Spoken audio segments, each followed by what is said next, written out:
Satellite and drone footage from the southern sector of Gaza City document extensive structural devastation across the Tel al-Hawa district, one of the areas hardest hit during the two-year conflict between Israel and Hamas.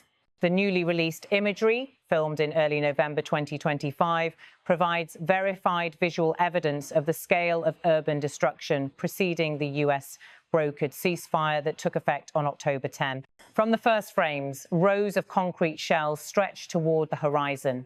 The skeletal remains of residential towers stand amid flattened blocks, their interiors exposed. Streets once filled with markets, schools and apartment buildings are now covered in rubble and twisted metal. The destruction across Tel al-Hawa represents only a fraction of the widespread damage sustained throughout Gaza City since the escalation of hostilities in late 2023.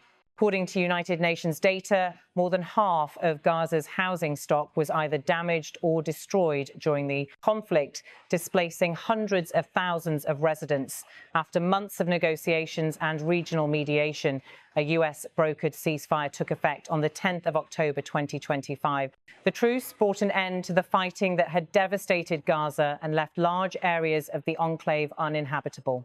The ceasefire agreement was the product of intensive diplomacy led by Washington, with key coordination from Egypt, Qatar and the United Nations. American officials described it as the most comprehensive truce since the outbreak of full-scale war 2 years earlier. Under the terms of the accord, Hamas agreed to release all remaining hostages in exchange for the liberation of nearly 2,000 Palestinian prisoners held in Israeli jails. According to Israeli authorities, the militant group handed over the last 20 living hostages held in the Gaza Strip shortly after the truce began. These releases followed several earlier exchanges conducted over the previous months under limited humanitarian pauses. Of the 28 hostages confirmed dead, Hamas has so far transferred 21 bodies to Israeli officials. Israel continues to demand the return of the remaining 7, which have not yet been located or handed over. Israeli Prime Minister Benjamin Netanyahu said the truce would be monitored closely. In a statement issued from his office, he stressed that Israel reserves the right to respond to any violation or renewed threat from Hamas or its affiliates. For its part, Hamas declared the ceasefire a victory for what it called Palestinian resistance and endurance. A spokesperson for the group said that the release of thousands of Palestinian detainees represented a just exchange, reflecting the will of the people of Gaza. Since the ceasefire took effect, reconstruction efforts have been slow to begin. The aerial footage over Tel al-Hawa shows no active rebuilding activity, only scattered movement along ruined streets and isolated cranes positioned near key junctions. International aid agencies have described the humanitarian situation as critical. The World Health Organization reports that more than 60% of Gaza's hospitals remain non-functional, while the United Nations Relief and Works Agency continues to provide emergency shelter for more than 1 million displaced civilians. US Secretary of State Antony Blinken, announcing the truce in Washington last month, called it a necessary step towards stability. The ceasefire is not the end of our engagement, Blinken said. It marks the beginning of a long process to ensure lasting calm, humanitarian access and reconstruction. Egypt and Qatar have taken the lead in mediating the logistics of prisoner exchanges and border crossings. Cairo's foreign ministry confirmed that Egyptian teams were supervising the handover operations through the Rafah crossing under international observation. Meanwhile, the aerial imagery underscores the immense scale of the task ahead. From the Tel al-Hawa district southward, entire blocks appear erased. The outlines of former roads are barely visible, with dust and debris stretching for kilometres. Urban analysts comparing pre-war satellite data estimate that over 80% of Tel al-Hawa's residential buildings suffered total or severe structural collapse.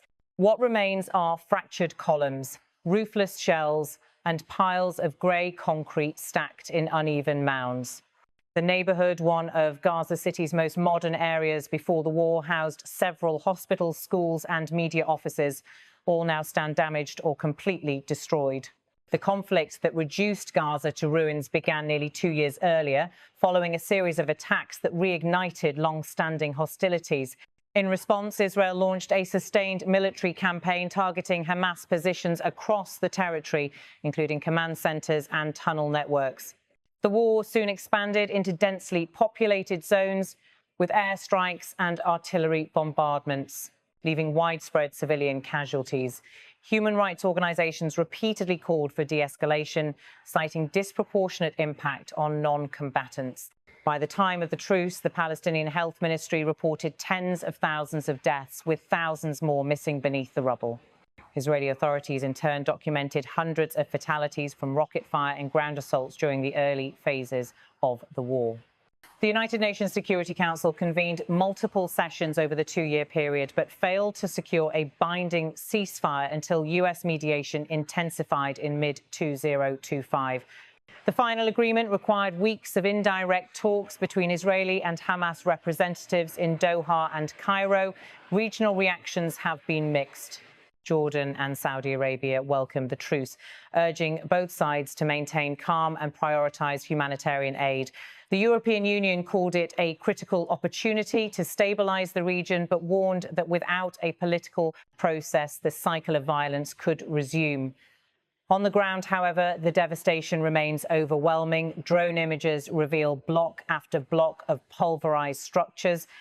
Roads leading into Tel al-Hawa are lined with burnt-out vehicles, collapsed utility poles, and water mains torn from beneath the streets.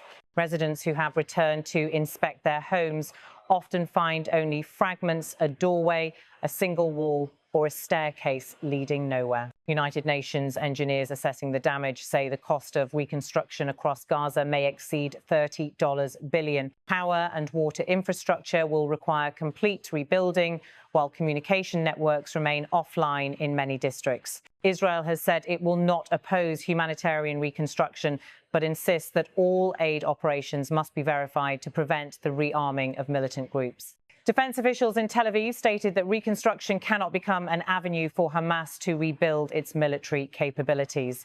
In Washington, the White House reaffirmed U.S. support for long-term recovery efforts. The National Security Council spokesperson confirmed that American agencies would coordinate with regional partners to ensure that aid distribution is transparent and that materials are used for civilian purposes only. At the same time, questions persist over how governance will function within Gaza under the new arrangements. The ceasefire does not explicitly address post-conflict administration, leaving open the issue of local control and international oversight. Analysts say that while the truce halted active combat, it did not resolve the deeper political disputes that have defined the Israeli-Palestinian conflict for decades. For the families of hostages and prisoners, the agreement has brought partial relief, but also lingering uncertainty.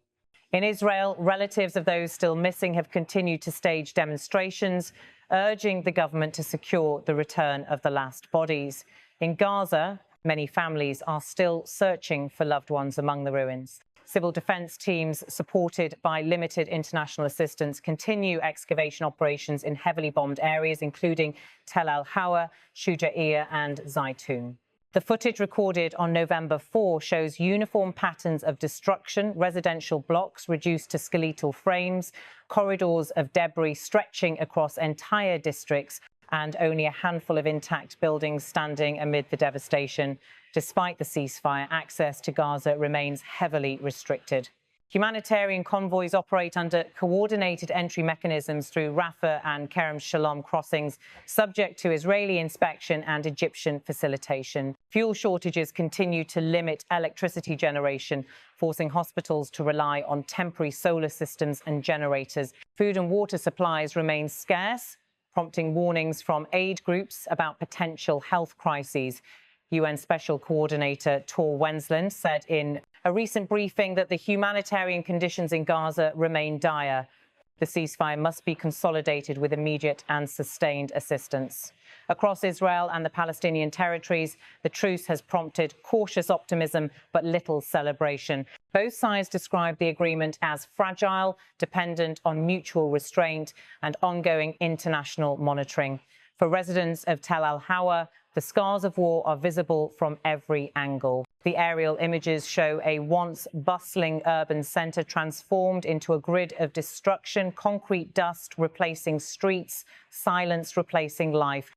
Engineers, planners and humanitarian teams face the challenge of reconstructing not only homes but essential services, schools, hospitals, water networks and public transport. Experts warn that rebuilding could take more than a decade, even under stable conditions. The images also serve as a visual reminder of the cost of war, though officials and broadcasters refrain from framing them as symbols. The scale of loss remains evident. By early November, the ceasefire continued to hold.